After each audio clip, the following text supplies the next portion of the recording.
All right. Hi. So just give me 5 minutes. I just want to help you real quick. You ever notice how important it is to master your emotions or pay attention to those things in your head anyway? Or how long these things even last for if we are experiencing an emotion for too long or not? Definitely can't say the length is nothing I've really come across until speaking with you about it. Self control goes really deep. So, self control and discipline interchangeably used, right? When you say, oh, you can watch somebody and their ambitions or not are easy to read or pick up on, right? And I think a lot of it is based off of people controlling their emotions or not. And I think a lot of that goes kind of hand in hand as well. So let's see. Have you ever noticed your emotions maybe control you? Have you personally? Absolutely, definitely. They control you a little bit? You and I Sure. talk on here often about well, yeah, I have to make sure I'm emotionally in the right frame of mind to maybe even do certain tasks or something like that, right? Yep. So yeah, you've definitely admitted that part in the past, and you actually kind of woke me up to that part as well. Being in control of your emotions, getting you to where you want to be. I never really put those two together because, like I said at the beginning, self control was my self awareness. That was my goal, not so much of, oh, if I act a certain way, then I get what I am trying to persuade or manipulate out of something. I never really understood that. And being a little kid, people always tell me that too, like, oh, they're just acting a certain way to get a certain thing. And I never really understood what they meant by that until the way you worded it. And you were like, oh yeah, well, and it also dictates where you go, but I have to be in a certain emotion in my mind to even start. Yeah, right. So that was always interesting to me. I heard this one, and quick to anger means you have low self-esteem. Do you kind of agree with that? Like, if you made it into a phrase or just a sentence on its own, does that stand and make sense? It's actually a really complex question because everyone can be quick to anger.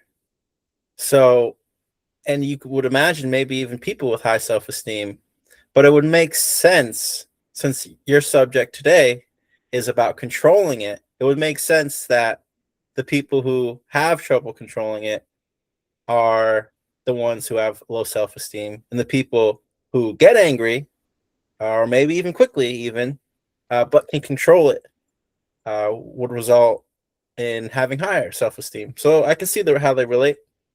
And as a conversation that you and I had a day ago or so, they would also mean that you have low serotonin too, huh? After doing the whole serotonin conversation. Yep. So that's interesting. Yeah, you got low self-esteem and low serotonin maybe means you're bad with your emotions just overall, right? Well, you and I agreed that serotonin kind of rules everything in you just as a human being that we don't even give serotonin enough credit for what it really does to us. I do want to share discipline is gained or built the same way that muscle is. So repetition of self-control and discipline, things like this, and acknowledging the emotions and then the exact way to communicate while going through those emotions, while you're going through some of these emotions, it's completely fine to say, I'm not going to discuss this right now. I need time to process on my own. And I think that anybody that's trying to take away your personal timing, I think they have an ulterior motive anyway. If they don't respect you saying, I need time to think about this and the way this actually makes me feel, then I come back and have a constructive conversation. That person doesn't really respect you anyway. So you don't need to tell them anything after they prove themselves on that one. At least that's kind of what I learned over the years of this topic. And Do you think the people just rushing? Do you think it's more of just because that's how we all live our lives now? You think it's more of that? so you mean like just the pace of our everyday lives kind of feeds into the idea of instant gratification and I need the answer now, things like that. Is that how you mean it? Yeah, I mean, if someone is trying to rush you, it doesn't have to be exactly malicious. There doesn't have to be ill intent behind it. I don't think it could possibly just be because Like that's how like everything's a rush now. Yeah, but reflecting on that, even would you say that this society we live in right now is very disciplined? This is a good point too. Yeah, I guess that's a good point. So That is garbage. a good point. Sorry, brother. I still disagree.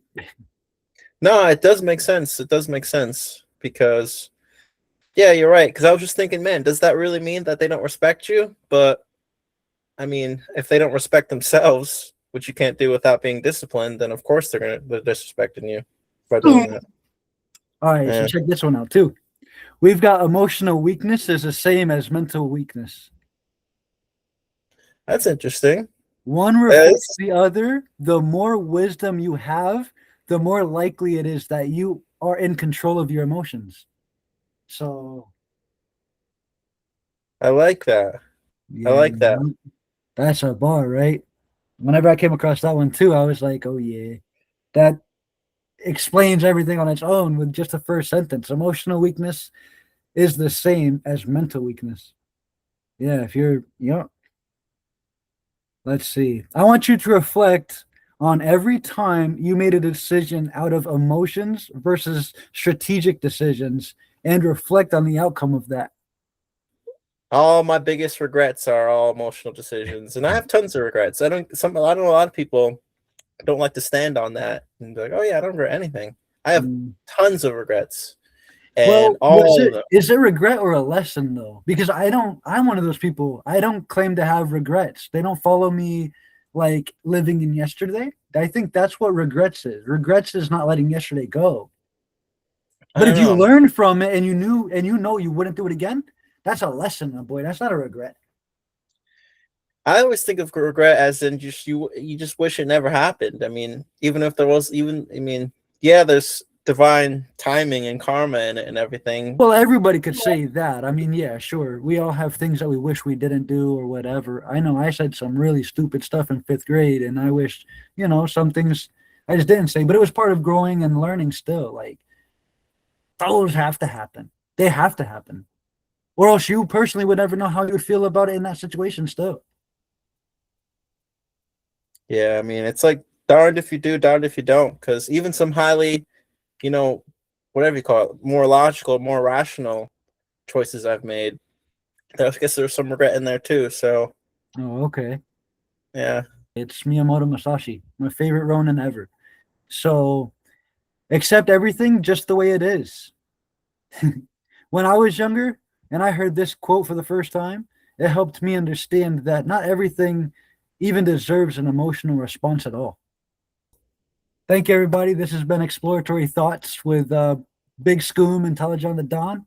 This has been Scoom Speech. You can catch us here on this channel all the time, Thursday, 9 a.m. every week. Love you guys. Thank you for, hey, checking out what we think, man. Thank you.